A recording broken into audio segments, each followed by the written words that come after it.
My husband left me alone in the car while I was having a baby, and he went on a trip with his parents.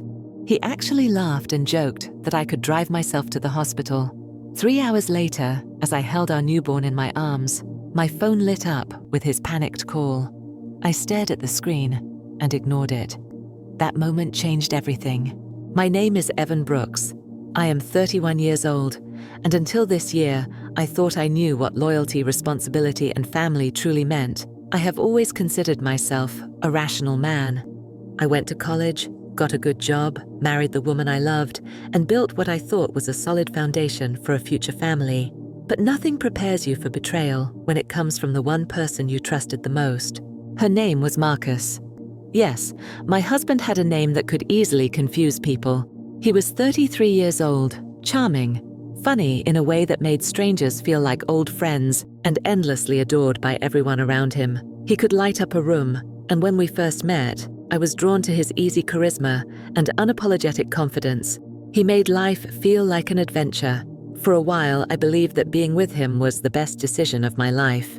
We met through a mutual friend at a charity fundraiser. He made a joke about the canapés being stale, and I laughed a little too hard. 3 months later, we were inseparable. A year later, we got married under a canopy of string lights in a backyard ceremony, surrounded by our closest friends. I still remember the way his voice cracked when he said his vows. It felt real. It felt like forever. When we decided to adopt, I thought it would bring us even closer. It was not a rushed decision. We had spoken about having a family for years. We both agreed that bringing a child into our lives would be a new chapter, something beautiful. We matched with a birth mother from out of state, and after several long months of planning, waiting, and cautious optimism, we were finally given the date. She was scheduled to be induced on a Friday morning. We were supposed to fly out Thursday evening. Bags packed, baby seat installed in the car, hotel room booked. Everything was set. But that morning, Marcus's parents decided to pay us a surprise visit. His mother, Barbara, had a tendency to be overbearing. She believed that every decision Marcus made was either too fast, too reckless, or too ungrateful of the life she believed she had provided for him. They had not approved of our marriage. They only started coming around when the topic of a baby entered the picture. Suddenly, they wanted to be involved. Very involved. At first, I thought their visit was just an inconvenience. Marcus, however, looked torn. I could tell by the way he kept glancing at his phone and checking the time that something was wrong. I asked him once, casually, if he was still ready for our flight. He nodded, but when his father, Greg, pulled him aside and whispered something I could not hear, I felt a knot twist in my stomach. By the afternoon, Marcus told me his parents wanted to take a quick road trip up to Oregon for the weekend and thought it would be good for family bonding. He said it like it was a casual invitation, something he could pass on, but the way he looked at me told me everything I needed to know. He wanted to go. I reminded him we had a flight in 5 hours, that we were about to become parents, that we had waited so long for this. He laughed. Not a full laugh, just a chuckle, dismissive. Come on, Evan. You are more than capable of handling this. It is not like you are the one giving birth. Just go to the hospital, pick up the baby, and I will be back before you know it. I did not speak. I could not. I stood there staring at him as he walked toward the door with his backpack slung over his shoulder like he was going on a hiking trip, not abandoning his family. I followed him out. I did not yell. I did not beg. I just stood there in the driveway as his parents' SUV backed out and disappeared down the street with him in the back seat, waving like he was going on vacation. I sat in our car, alone, in stunned silence. The house felt like a museum. Everything was in place. Baby bottles lined on the counter, diapers stacked neatly, a bassinet set up in our bedroom. But none of it felt real anymore.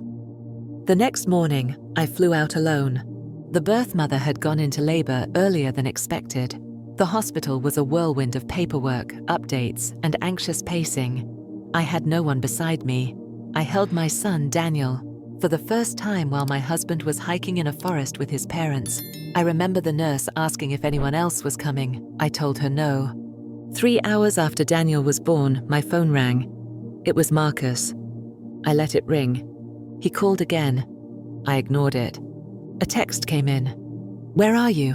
I'm coming back now. Something happened. Please call me." I stared at the screen for a long time. Then I turned off my phone. That was the moment something inside me shifted permanently. I stayed in that hospital room, holding Daniel for hours, watching his tiny chest rise and fall. There was a calm in that space, but inside me there was a storm I could not describe. I should have been overjoyed. This was the moment we had dreamed of, but instead of sharing it with the man I thought would be my partner, I was sitting in isolation, with only the beeping of machines and the soft cries of a newborn to accompany me. I powered my phone back on the next morning.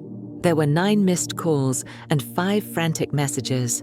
Marcus had sent a long text about how his parents had gotten into an argument during their trip. His mother had a panic attack, and he needed to stay with them a little longer. But his tone changed drastically in the last message. "Why are you not answering me? Where are you? Did the baby come already?" I did not respond. I attached a picture of Daniel sleeping in his hospital bassinet. No caption, just the image. Then I turned my phone off again. By the time we returned home, the silence between us had become a canyon. He arrived back 2 days later, unshaven and carrying a box of cookies from a rest stop. He smiled like nothing had happened. He walked into the nursery as if he had built it with his own hands. He even had the audacity to say, "Wow, he looks like me." I stood there watching him hold Daniel awkwardly, and all I felt was cold. He handed the baby back to me within 5 minutes, already reaching for his phone. I saw him texting someone, grinning. I should have ended it right there, but I did not. Not yet. Over the next 2 weeks, Marcus tried to slide back into the rhythm of domestic life. He would change a diaper once in a while and take selfies with Daniel to post online. To the outside world, we looked like the perfect couple. Proud new parents, glowing with joy. But when the cameras were gone, Marcus was too. He was always busy. He had calls to take, meetings with friends, and weekend brunches with his parents. He never asked how I was doing. He never noticed I was barely sleeping, constantly on edge, and holding our family together with trembling hands. Then one afternoon, I opened his laptop to upload some baby photos. What I saw hit harder than anything I had imagined. There were emails, dozens of them, sent to someone named Cody. They had been in contact for over a year. The messages were casual at first, then personal, then intimate. Cody lived out of state, but from what I could gather, Marcus had visited him multiple times under the guise of work trips. The worst part was not the messages, it was the photos. Photos from Oregon. The trip he had taken while I was in labor. He had not just gone with his parents, he had met Cody there too. There was a picture of the two of them standing on a cliffside, smiling, arms wrapped around each other. The timestamp on the photo matched the exact time Daniel was being born. I closed the laptop, placed it back exactly where it was, and walked into the nursery.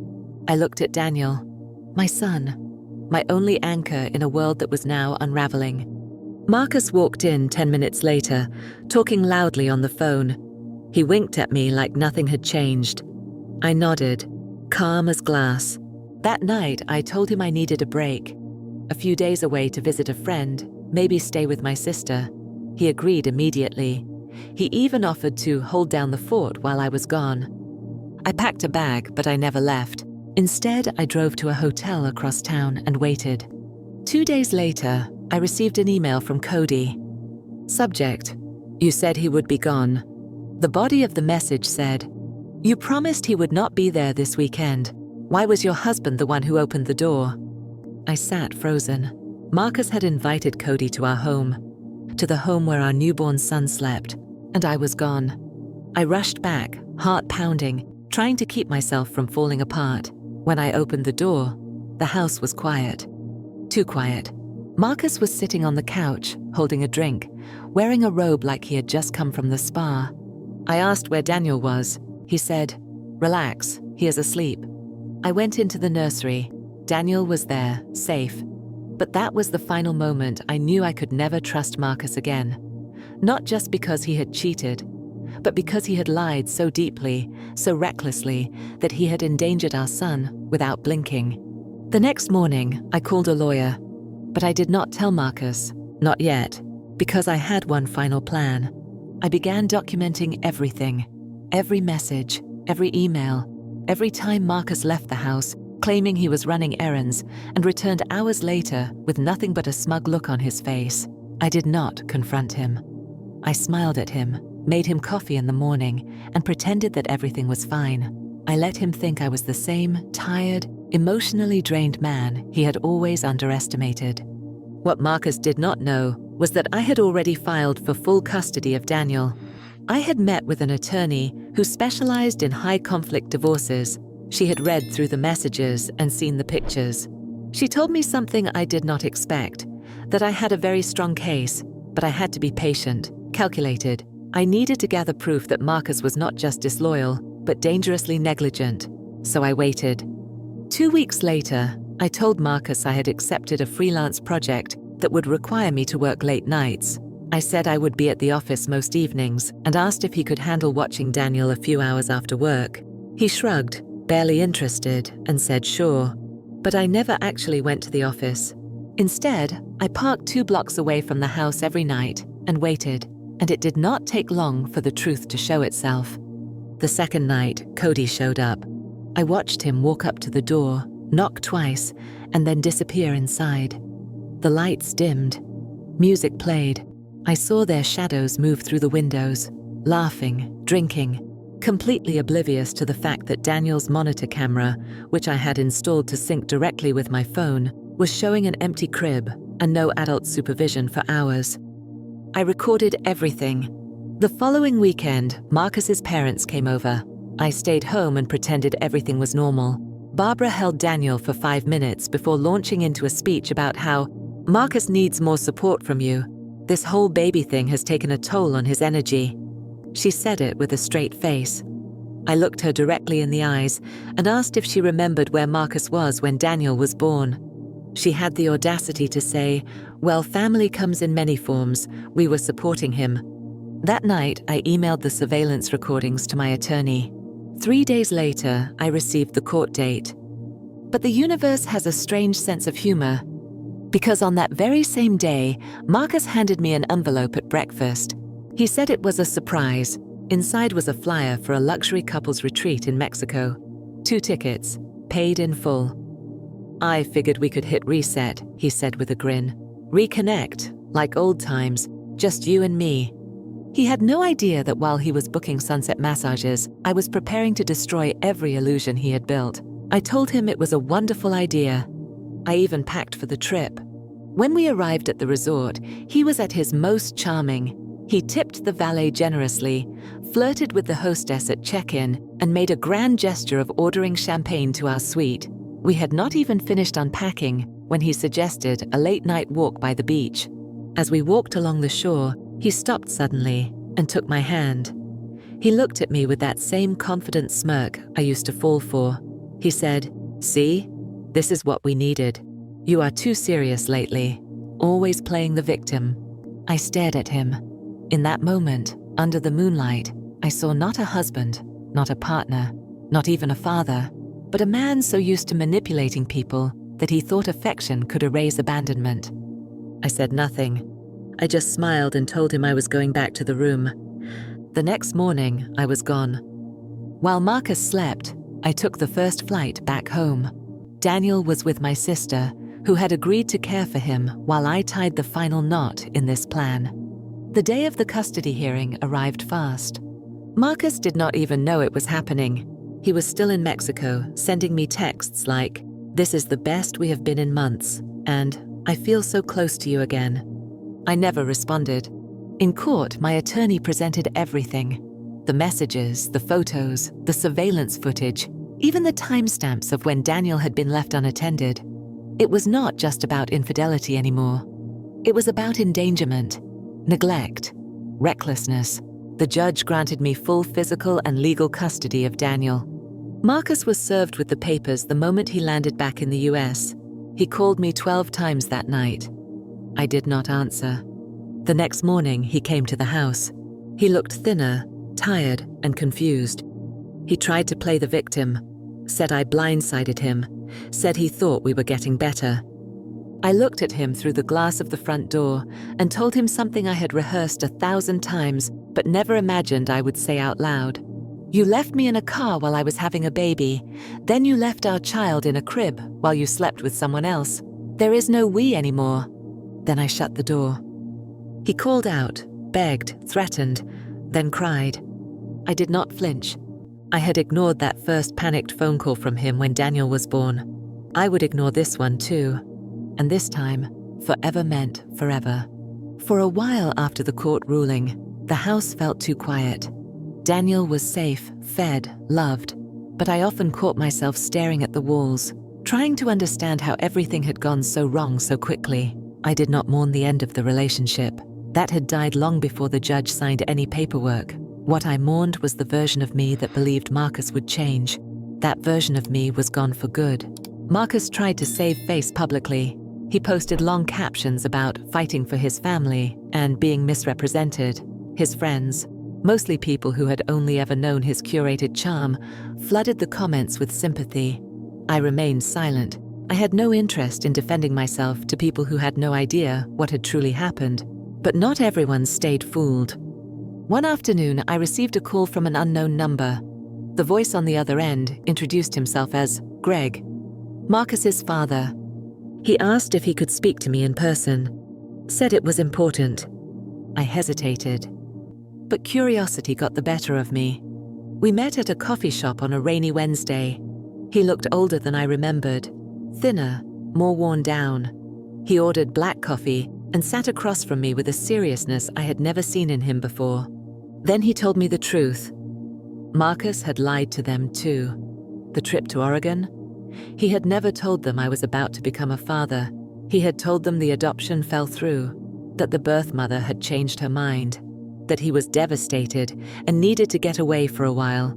So when he vanished for a day to clear his head, they believed him. They had no idea he had left me in another state while I held our newborn alone. Greg said he only found out the truth when he came across a photo online. A photo Marcus had posted days later, holding Daniel with a caption that read, "The best day of my life." Greg looked at me and said, "I raised a selfish man, and I enabled it. I am sorry." I said nothing. I just nodded. Then he handed me a flash drive. He said he did not agree with how I had been treated, and he did not expect forgiveness, but he thought I should know something. He stood up and left before I could ask anything else. At home, I opened the files. There were videos, dozens of them, screen recordings of Marcus's private video calls, saved messages, voice recordings from conversations with Cody and others. But one clip stood out. It was a recorded phone call between Marcus and a mutual friend from months before Daniel was born. In the recording, Marcus laughed and said, "I am not even sure I want this kid, man. I just know Evan wants it so bad, and it makes me look good." I paused the clip and sat in complete silence.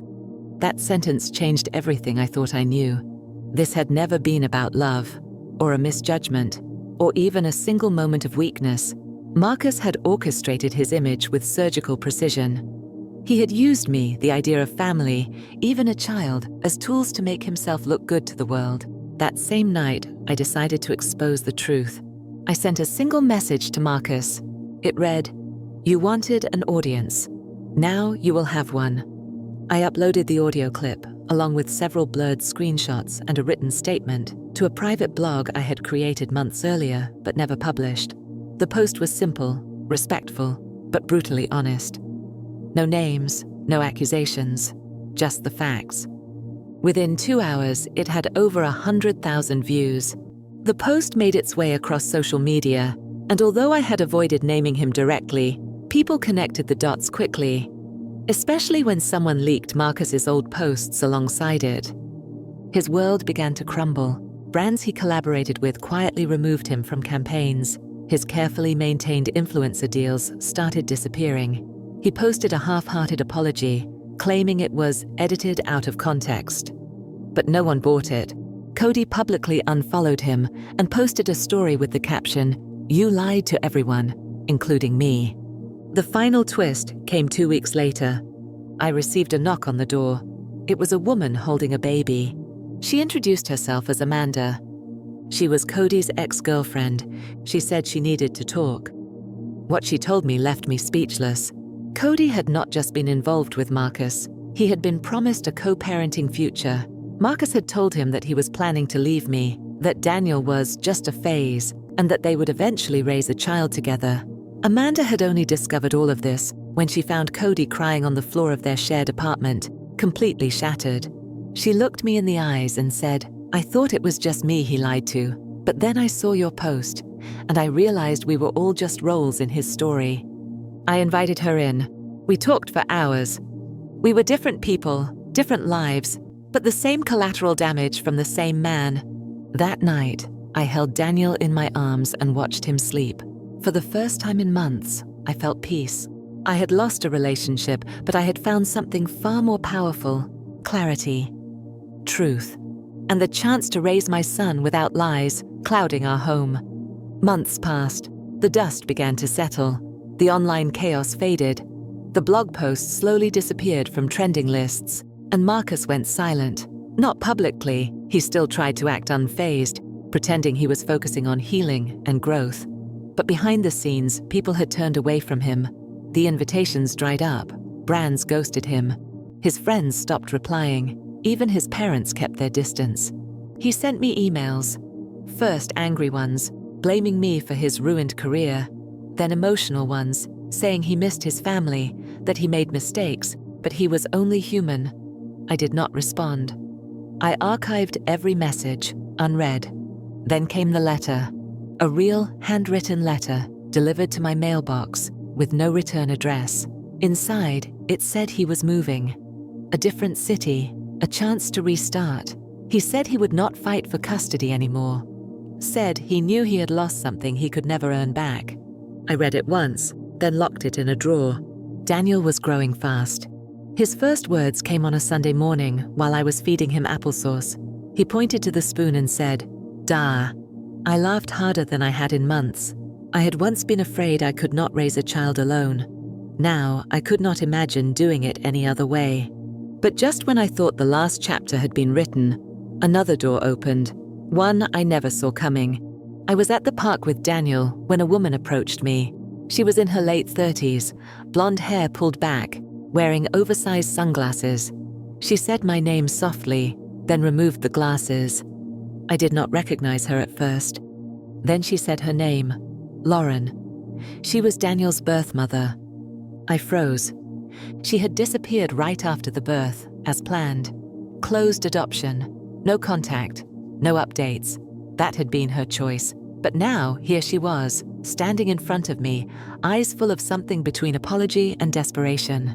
She told me she had been following everything. She had read the blog post, watched the fallout unfold.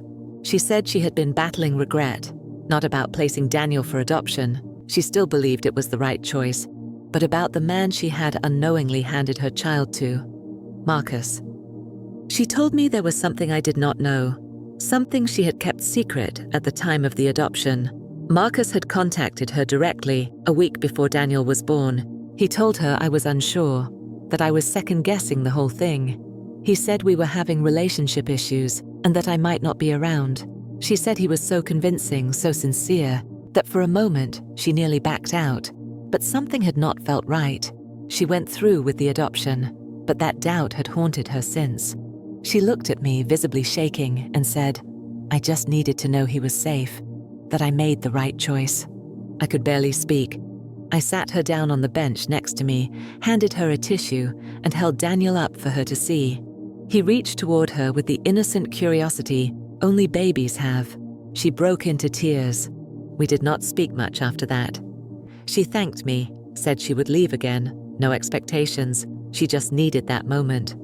I watched her walk away slowly, her shoulders lighter than when she arrived, but something inside me shifted. I went home and thought about everything. Marcus's betrayal, the lies, the pain, the manipulation, and how so much of it had been rooted in control. Control over how things looked, over people, over me, but not anymore. So I made one final decision. I sat down and wrote a letter, not to Marcus, not to Lauren, to Daniel. I wrote about who I was, who his father had been, and how everything fell apart, but I also wrote about how much I loved him, about the choices I made to protect him, about the strength it took to walk away, and the peace I found in building something better, even if it was alone. I sealed it, labeled it, to be opened on your 18th birthday, and placed it in a small box with photos, memories, and proof of truth. Someday, he would know everything. Not filtered, not twisted, just real. One evening, as I put Daniel to sleep, I stared down at his face, now peaceful and full of promise. He would never remember the chaos he came from, only the calm I fought to give him. The phone buzzed beside me one last time. It was Marcus. One final message. I know you hate me, but please, can I just talk to him one day? I stared at the screen, then I deleted the message. And for the first time in a long time, I smiled, because sometimes the best revenge is peace. And sometimes silence is louder than any goodbye. If you made it this far, thank you for listening to my story. Life does not always unfold the way we expect, but sometimes losing the wrong person is what clears the path to protect what truly matters. I chose silence, not out of weakness, but because some people do not deserve a response, and some endings speak louder than words.